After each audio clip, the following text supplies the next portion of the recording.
تو شاید میرے خیال سے ایسا ہوگا کہ انگریزوں نے اس کو جو ہے وعدہ دیا ہوگا کہ اسماعیل دہلوی تم میرا کام کرو، میں تمہیں جو ہے آدھی سلطنت دے دوں گا یا بہت سارے انعامات دوں گا۔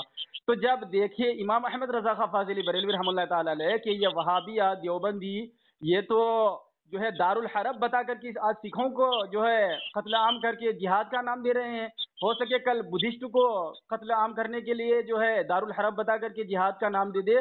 تو اسی بھائی چارہ کو بچانے کے لیے یہ جو کہتے ہیں نا جہانگیر دیوبندی کہ ہندوستان میں بھائی چارہ ہم لوگوں نے پھیلایا، ارے تمہارے قتیل اسماعیل دہلوی بھائی چارہ کو توڑنے کے لیے انگریز کی دلالی میں ایسا ڈوبا ہوا تھا کہ سکھوں کا قتل عام کو جہاد کا نام دیا، ٹھیک ہے۔